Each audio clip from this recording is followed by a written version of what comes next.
Welcome in Tech Talk BRK Podcast. Episode kali ini spesial banget karena ada 3 big first yang akan gue sampaikan hari ini.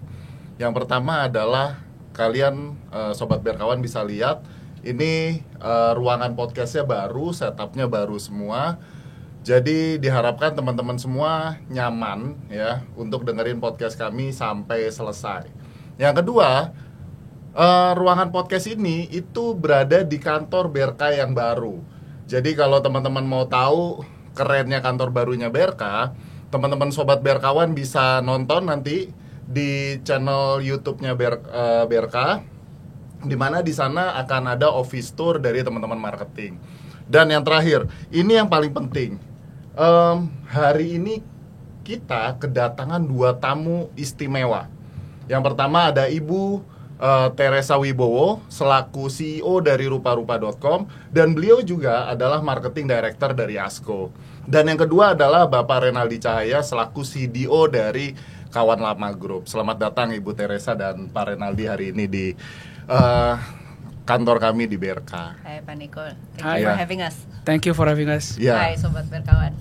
Nah, sebelum saya mulai tanya-tanya, ini yang paling penting nih Bu.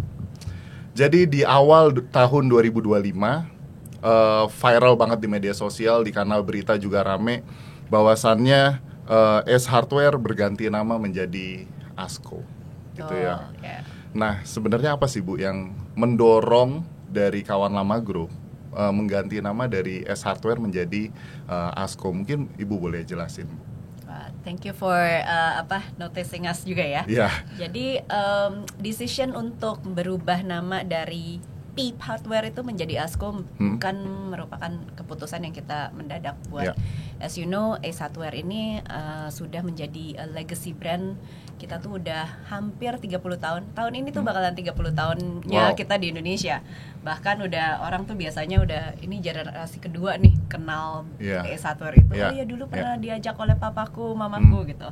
Nah, jadi kita ya salah satu legacy brand lah di Indonesia. Jadi keputusan ini udah dipertimbangkan dari beberapa tahun yang lalu, dan akhirnya sampailah di tahun ini pada saat kita harus memperpanjang lisensi kita dengan Amerika, Ace Hardware International, dan kita melihat bahwa kita memutuskan untuk tidak memperpanjang karena kita lihat kalau dengan cara itu kita mempunyai ruang gerak yang lebih baik lagi untuk masa depan brand inilah gitu ke depannya. Nah, jadi it was not an easy decision, it was a difficult decision, tapi akhirnya memang we leap itu lagi karena kalau tidak 10 tahun kemudian pasti kita akan mempunyai pembicaraan yang sama gitu. Setuju, benar Bu. Jadi buat saya sebagai pelanggan setianya Asko juga, sekarang namanya jadi Asko ya Pak ya. Nah, nggak ada impact sih Bu dari Ace menjadi Asko tuh, buat saya nggak ada impact. Bahkan menurut saya pelayanan di Asko sendiri juga jauh lebih baik ya, mungkin karena peraturan perusaha dan policy dari company-nya juga berubah gitu, direction-nya jadi lebih baik malah yang saya rasakan. Nah, tapi gini, pastinya Asko juga akan punya strategi khusus ya Bu, supaya transisi ini kan bisa lancar gitu. Kemudian juga dari pelanggan juga tidak merasakan ada perubahan yang berarti. Nah, itu strateginya gimana ya Bu? Waduh, jadi selama 1 tahun selama 2024 deh, itu kita menyusun strategi itu memang yang baru bisa dirasakan customer itu baru kosmetiknya saja. Kita sebut kosmetik karena itu berhubungan dengan segala peraturan, izin, izin haki, signage yang harus naik turun, kerjasama dengan mall dan lain-lainnya yang harus dibereskan dalam 1 tahun itu, agar di tahun 1 Januari 2025 langsung kita bisa berubah namanya. Menjadi karena lisensi kita mengatakan kita hanya bisa menggunakan brand itu hingga akhir 2024. Nah, jadi memang jadi saat ini baru kosmetiknya saja yang kita lakukan. Tapi saya harap beberapa tahun kemudian ini, dalam perjalanan ini, customer semakin banyak yang bisa merasakan perubahan.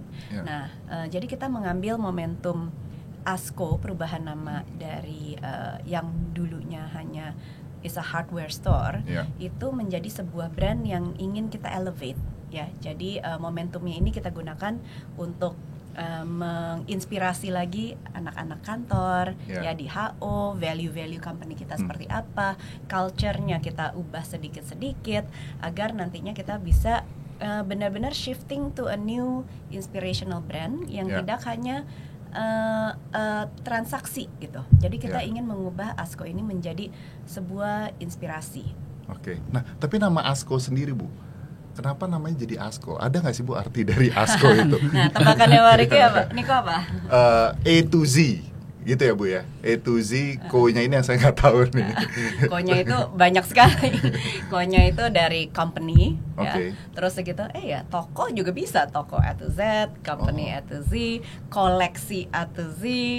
Oh, jadi apapun yang dijual, A sampai Z yang dijual. Jadi gitu. ko-nya itu memang kita, koleksi A to Z yang komprehensif. Oh, I see. Jadi ya panjang banget, panjang banget. Artinya luas. Artinya luas. Yang ingin kita angkat adalah kolaborasinya juga. Ya, oke. Ya, keren, Bu, keren. Nah, salah satunya adalah juga dari sisi teknologi, gitu ya. Jadi kalau saya lihat juga di ASKO juga udah beberapa mengadopsi teknologi, gitu ya, Bu ya. Nah, kalau dari Pak Renaldi sendiri, Pak, gimana caranya Bapak membantu untuk memodernisasi teknologi yang ada di ASKO ke depannya nanti, Pak? Jadi part of digitalisasi di ASKO itu kita udah mulai sebenarnya way before the rebranding ya. Jadi kita itu kebetulan Bu Tere juga the pioneer itu kita punya kita membuat omnichannel ecosystem, di mana kita membuat mimpinya adalah bagaimana membuat garis antara offline dan online experience itu hampir nggak ada. Jadi lewat rupa-rupa itu kita banyak banget punya fitur-fitur yang tadi membuat omnichannel ya, O2O. O2O-nya bukan offline to online, online to offline itu jadi seamless. Contohnya adalah kita bisa return at any store. Jadi kalau kita belanja kita bisa balikin di mana aja. Terus kita punya BOPIS, buy online, pick up in store. Atau bahkan di toko-toko tertentu, belum semua toko itu kita bisa belanjanya di rupa-rupa tanpa harus check out di counter, bisa bawa pulang langsung barangnya. Jadi nggak perlu. Nah, jadi harapannya dengan omnichannel ini itu membuat experience di toko lebih baik lagi, dan juga yang belanja online itu merasakan kehangatan juga, dan juga value added. Tadi Pak Niko sempat bilang bahwa di toko ini value added-nya banyak gitu ya, karyawannya gercep dan sebagainya, itu bisa lebih baik lagi. Itu salah satu example ya untuk bagaimana teknologi bisa bantu mengangkat ASKO ini jadi lebih baik lagi secara teknologi. Nah, kalau yang saya tahu cabangnya sudah sampai ada di Papua juga ya, Bu ya? Ya, baru aja kita buka di Abepura. Wah, keren. Nah, sekarang misalkan nih, Bu, BRK itu kami ada beberapa project di Jayapura gitu ya, di Papua. Nah, mungkin nggak kalau misalkan project manajernya beli by rupa-rupa dari aplikasi ini, beli dari aplikasi, tapi nanti kami akan minta tolong engineer yang di Papua untuk pick up di store Abepura, itu memungkinkan? Bukan memungkinkan lagi, bisa sekali terjadi. Bisa banget. Jadi di rupa-rupa itu kita punya fitur yang tadi Renaldi bilang, buy online pick up in store. Jadi purchasing di HO misalnya, purchasing di HO itu bisa tinggal beli. Oh, ini barangnya yang diambil di Jayapura atau di mana, di Sorong. Wah, jadi nggak perlu nambah bagasi lagi. Benar. Jauh lebih baik. Dengan teknologi offline dan online store, artinya itu akan dapat membantu perusahaan dalam mengambil keputusan yang cepat dan tepat. Menurut Bapak seperti apa, Pak? Pastinya ya. Jadi kayak tadi barusan kita ngomong kalau seandainya BRK punya project di Abepura gitu ya. Dimana kalau tadi kita joking around bahwa nggak usah beli di sini, kita bisa beli langsung di sana. Ya. Nah, dengan begitu juga dengan punya fitur buy online pick up in store ini kontrolnya juga ada. Bayangkan kalau di sana tim project mungkin di outsource dan segala macam, sehingga mungkin secara administrasi tidak bisa dilakukan di sana. Nah ini orang yang di head office di Jakarta bisa beli, semua paperworknya bisa dikerjakan terpusat, dan di sana tinggal terima barang aja, tinggal ambil barangnya diambil dan ya udah bisa langsung dipakai gitu ya. Dan juga hemat ongkos kirim, hemat biaya karena barangnya in essential sudah ada di sana gitu. Jadi tidak ada lagi tuh ongkos kirim yang istilahnya nunggu, apalagi kalau dari Jakarta ke AB Pura kan will take sometimes buat sampai sana gitu ya. So you can easily pick up from our store gitu. Iya. Nah, yang salah satu yang menarik Bu, kalau saya boleh cerita sedikit. Jadi sekarang offline dan online store itu memang sudah mulai di-blend jadi satu. Bahkan kayak BRK sendiri Pak, kami punya teknologi AI video analytic. Jadi AI video analytic ini biasanya kami lakukan untuk salah satunya melakukan personalisasi terhadap user. Contohnya adalah kalau di store, ini kami lakukan di Pondok Indah Mall, di Puri Indah Mall gitu ya. Kami bisa lakukan people counting. Jadi kami tahu berapa banyak pengunjung toko di hari tersebut, atau perhitungan 1 bulan tuh berapa banyak pengunjungnya. Lalu ke toko mana saja mereka masuk. Kita bisa lihat juga heat map-nya. Pengunjung itu sukanya ke area mana. Itu bisa dilakukan dengan AI video analytic. Dan bahkan yang menarik, kami sudah lakukan di beberapa customer kami adalah melakukan personalisasi terhadap iklan yang akan ditampilkan ke usernya. Artinya memang personalisasi ini menjadi sangat penting gitu ketika di blend antara ASKO dan juga rupa-rupa. Nah, dari sana menurut Ibu Tere, ekosistem bisnis yang kuat, bagaimana ASKO memanfaatkan teknologi untuk memperkuat hubungan antara pelanggan dan terutama di sektor retail lah. Tadi Pak Renaldi juga sudah sampaikan dengan rupa-rupa gitu ya Bu ya, rupa-rupa.com. Nah, rencana kedepannya itu akan seperti apa Bu? Jadi memang pada saat kita ngobrol-ngobrol pun kita sempat ngobrolin tentang bagaimana sekarang orang itu udah yang namanya web rooming ya. Jadi orang kalau belanja, sebelum mereka memutuskan untuk berbelanja, mereka melakukan research-nya dulu di online. Nah, jadi sering banget kita sudah bisa menghitung lah gitu kontribusi daripada orang browsing lalu abis itu melakukan transaksinya itu di offline, itu sumbangannya luar biasa besar. Jadi memang jadi we can identify, oh ini misalnya Renaldi yang biasanya dia nggak pernah belanja online, tapi kalau kita datanya terpisah, kita akan menganggap oh Renaldi ini kok nggak pernah belanja ya gitu. Padahal ternyata dia browsing tapi dia melakukan transaksinya di offline, di toko. Nah, tapi saya jadi tahu, oh Renaldi ini adalah a valuable customer to ASKO. Nah, jadi data-data itu kita tabrakin lah antara online dan offline-nya, sehingga kita bisa mengenali loyal customers kita di mana, lalu apa yang drive mereka untuk berbelanja ke toko-toko tertentu, to the point where we try to influence dia harusnya beli apa lagi nih next dari pool customer yang sebelumnya. Nah, tapi ini Bu, kalau bicara seperti itu, habitnya pelanggan juga berubah.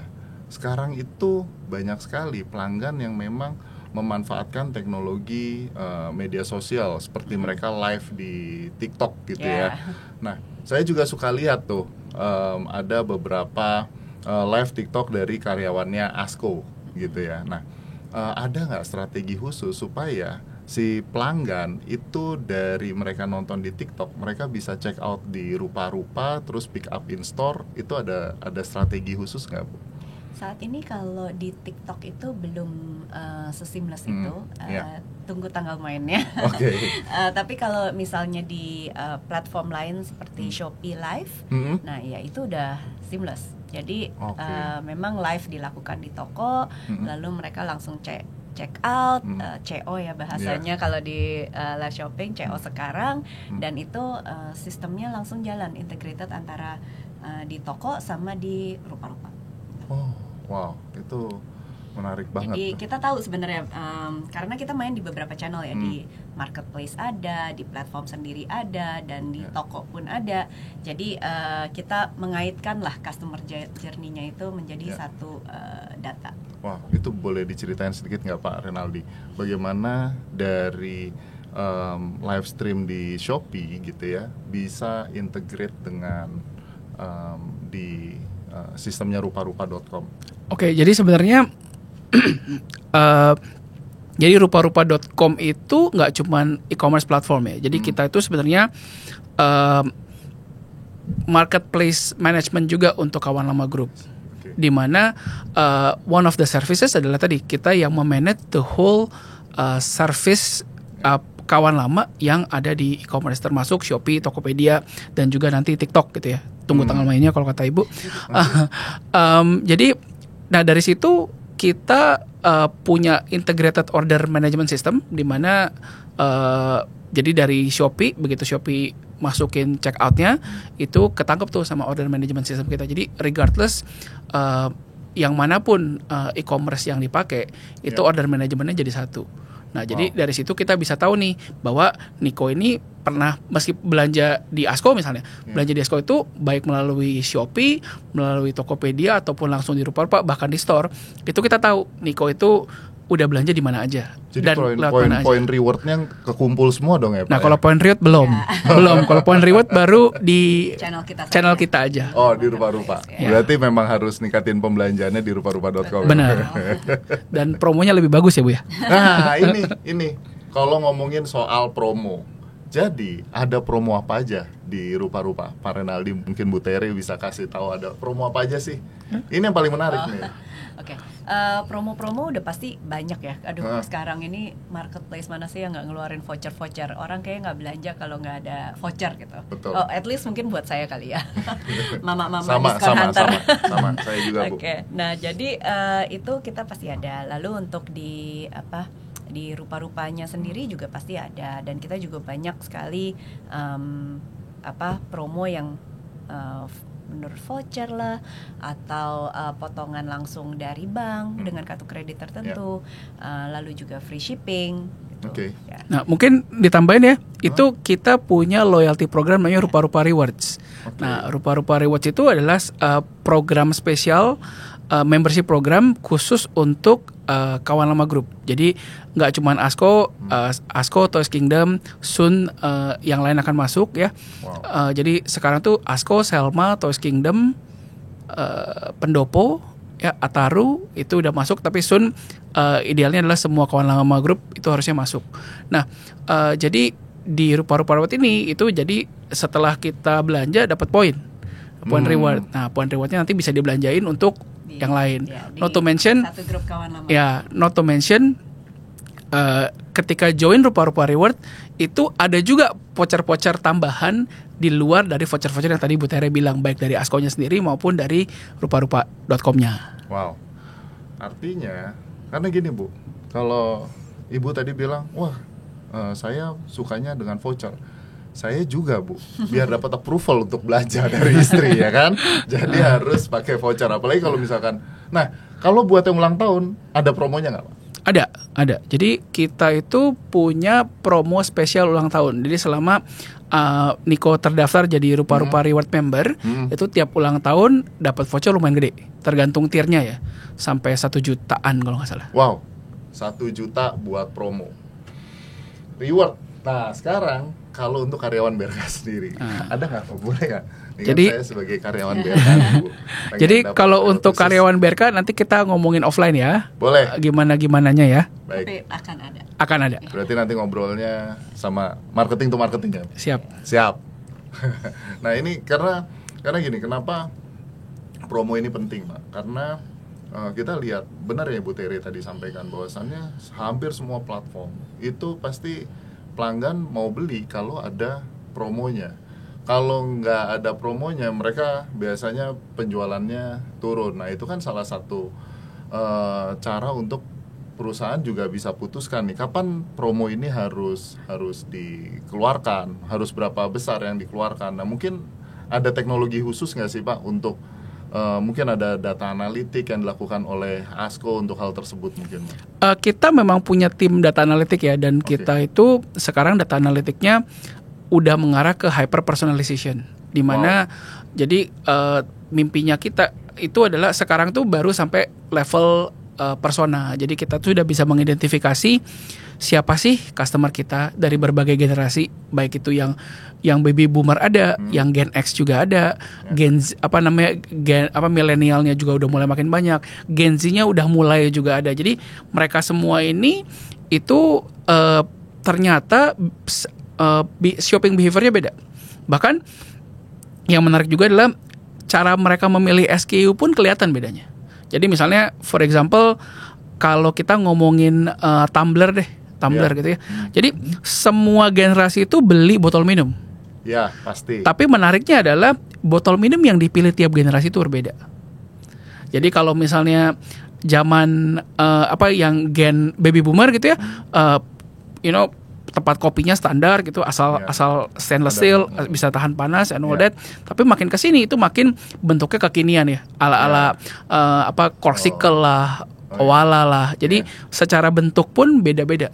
Nah itu kita bisa tell the difference of the generation cuman dari pemilihan botol minumnya. Nah itu kita pakai insight-insight itu untuk ngebundling promo-promo tadi. Harapannya juga dengan insight-insight ini promo-promo kita jadi lebih mengena gitu ya. Jadi lebih menarik. Benar. Jadi lebih hemat sih buat company karena we are going to use that voucher itu untuk men-incentivize pembelanjaan orang. Kalau misalnya dia emang akan belanja produk itu, untuk apa kita incentivize, betul. Dan mungkin banyak dari sobat berkawan yang berpikir bahwasannya personalisasi terhadap kita sebagai pelanggan itu hanya untuk wah ini kita memang jadi objeknya. Sebenarnya enggak.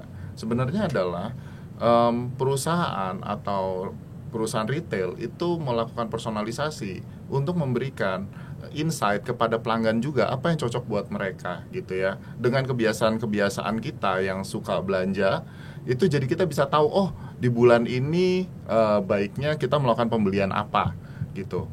Nah itu yang biasanya berulang ini akan jadi menarik. Promonya juga jadi akan pas buat si pelanggan ya, benar gitu ya Pak? Benar. Jadi salah satu success story dari personalisasi itu sebenarnya yang udah dilakukan itu sama Amazon di Amerika. Nah mereka itu bisa merekomendasi produk yang menjadi pendamping dari apa yang kita udah beli. Misalnya ambil contoh, kalau kita saya beli laptop. Nah beli laptop. Jadi instead of promoting laptop yang sama atau brand yang sama, mereka akan promosiin dongle-nya. Mereka bilang maybe you need this dongle and all that. Nah, jadi dengan begitu ya betul jadinya win-win ya. Artinya secara customer akan terpenuhi semua. Benar, si customer juga akan ngerasa, iya ya, laptop gue dongle-nya cuma apalagi sekarang banyak laptop yang tipis, yang kecil, portnya cuma satu. Betul. So dongle life itu ada gitu kan. Nah, jadi oh iya, laptop gue udah bagus, so maybe it's time for me to buy dongle juga. Jadi instead of kelupaan beli dongle-nya. Jadi gue mau colok susah, sekarang jadi langsung satu dan promonya jadi bareng, diskonnya jadi bagus buat pelanggan. Benar. Nah, itu setuju. Itu that's the direction that we want to go gitu ya. Nah, ini buat sobat berkawan ya. Artinya rupa-rupa sudah sampai sejauh itu untuk membantu kita dalam berbelanja. Bayangin ya, saya suka dengan beberapa e-commerce juga ya, Bu. Itu personalisasinya belum sampai sejauh itu. Jadi kalau hari ini saya beli PS5, besok iklannya masih keluar, itu PS5 lagi, padahal saya udah beli gitu. Bahkan belinya di platform tersebut. Besoknya masih iklannya PS5 lagi, yang seharusnya tadi Pak Renaldi sampaikan benar. Kenapa nggak tawarin joysticknya tambah lagi satu, atau beli kasetnya, atau beli ini tidak dilakukan oleh beberapa platform. Jadi ini yang menarik dari rupa-rupa. Kita bisa dibantu untuk memilih produk yang sesuai dengan kebutuhan kita dengan promo yang lebih baik. Gitu ya Pak. Betul. Jadi kita udah ngomongin strategi bisnisnya, ngomongin teknologinya, dan terakhir udah ngomongin promonya ya. Jadi thank you banget buat Ibu Tere, buat Pak Renaldi yang hari ini sudah hadir di Tech Talk BRK Podcast. Semoga kedepannya kalau ada promo lagi kita bisa duduk di sini lagi. Kita cerita lagi soal promo. Terima kasih. Terima kasih. Bye sobat berkawan. Bye.